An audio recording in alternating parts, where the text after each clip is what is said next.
بسم اللہ الرحمن الرحیم نحمدہ ونصلی علی رسولہ الکریم اما بعد۔ حضرات محترم اور سامعین کرام،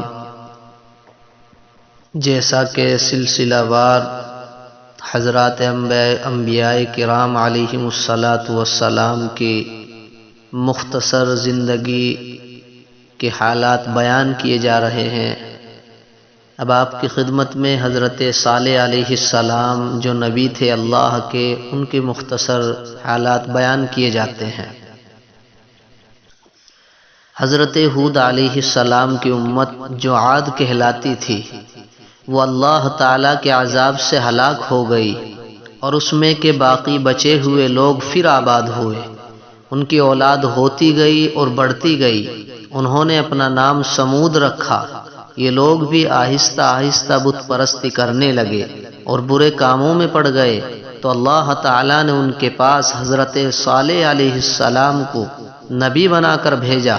انہوں نے اپنی قوم سے کہا کہ اللہ کی عبادت کرو، اس کے سوا تمہارا کوئی معبود نہیں، اور دیکھو اللہ تعالیٰ نے قوم ہود کے بعد تم کو سردار بنایا اور زمین پر آباد کیا۔ تم زمین میں بڑے بڑے محل بناتے ہو اور پہاڑوں کو کاٹ کاٹ کر اس پر بھی گھر تراشتے ہو۔ تم اللہ کی نعمتوں کا شکر ادا کرو اور زمین میں فساد مت پھیلاؤ۔ حضرت صالح علیہ السلام اس طرح سے اپنی قوم کو سمجھاتے رہے۔ ان کی قوم کے امیر اور سردار لوگ جو غرور کرتے تھے، تکبر کیا کرتے تھے، انہوں نے ان غریبوں سے پوچھا جو حضرت صالح علیہ السلام پر ایمان لے آئے تھے کہ بھلا تم کو یقین ہے کہ صالح کو اللہ نے نبی بنا کر بھیجا ہے؟ ان غریب ایمان والوں نے کہا کہ ہم کو یقین ہے کہ حضرت صالح علیہ السلام کو اللہ تعالیٰ نے نبی بنا کر بھیجا ہے۔ اس پر مغرور امیر کہنے لگے کہ اچھا تم ایمان لاؤ، ہم تو ایمان نہیں لاتے۔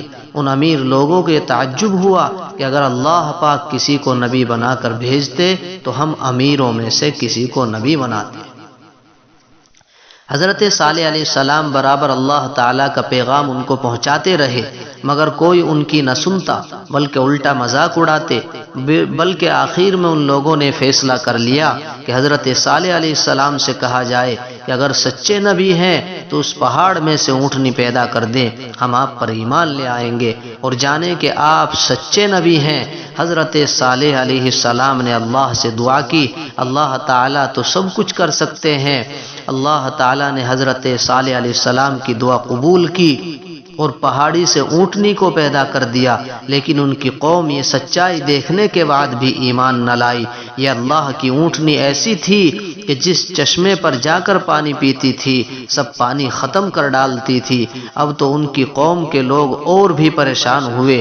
حضرت صالح علیہ السلام نے اپنی قوم سے کہا کہ دیکھو اس اونٹنی کے لیے باری مقرر کر لو، ایک روز تمہارے جانور چشمے سے پانی پیئیں اور ایک روز یہ اونٹنی پانی پیے گی، لیکن دیکھو اس کو بری نیت سے ہاتھ نہ لگانا، یعنی اس کو تکلیف نہ پہنچانا، ورنہ تمہارے حق میں اچھا نہ ہوگا۔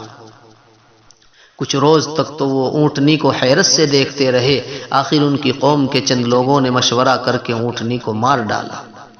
حضرت صالح علیہ السلام کو اس کی خبر ہوئی تو آپ کو بہت رنج ہوا، اور انہوں نے اپنی قوم سے کہا کہ میں نے تم کو منع کیا تھا کہ اس اونٹنی کو تکلیف مت دینا، ورنہ تم پر جلد اللہ کا عذاب آ جائے گا، مگر تم نے نہ مانا۔ اب تم لوگ اپنے گھروں میں 3 روز اور مزے کر لو، اس کے بعد اللہ کا عذاب آئے گا جو تم سب کو ختم کر دے گا۔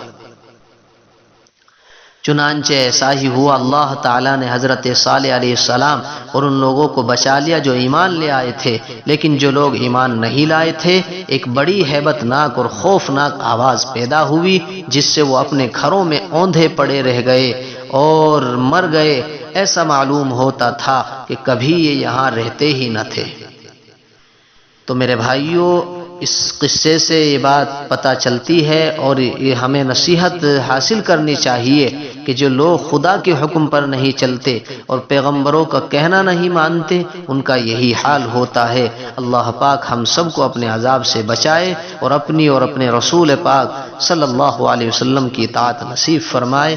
آمین۔ وآخر دعوانا الحمد للہ رب العالمین۔